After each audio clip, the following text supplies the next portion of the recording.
తిరుమల శ్రీవారి ట్రస్టులకు విరాళాలు భారీగా పెరిగాయి. గడిచిన 11 నెలల్లో వివిధ ట్రస్టులకు 918.59 కోట్లు విరాళాలు అందాయి. టీటీడీలోని 11 ట్రస్టుల్లో అత్యధికంగా ఎస్వి అన్నప్రసాదం ట్రస్టుకు 338.80 కోట్లు రాగా, రెండవ స్థానంలో శ్రీవాణి ట్రస్టు నిలిచింది.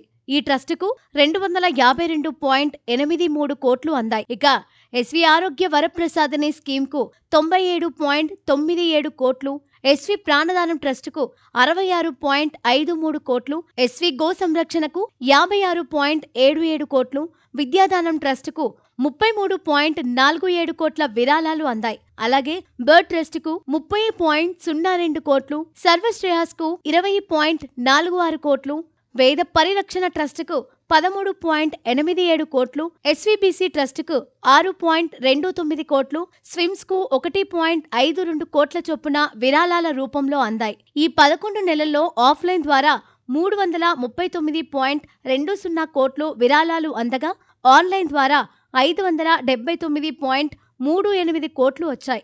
కాగా తాజాగా తిరుమల శ్రీవారికి 2 రోజుల్లో హుండీ ద్వారా 8.83 కోట్ల ఆదాయం లభించింది. శనివారం ఒక్కరోజే 7.97 కోట్లు వచ్చింది. ఆదివారం 3.86 కోట్ల ఆదాయం సమకూరింది. ఇక ఆదివారం 84,017 మంది, సోమవారం 72,026 మంది భక్తులు శ్రీవారిని దర్శించుకోగా, ఈ 2 రోజుల్లో 53,401 మంది భక్తులు శ్రీవారికి తలనీలాలు సమర్పించారు.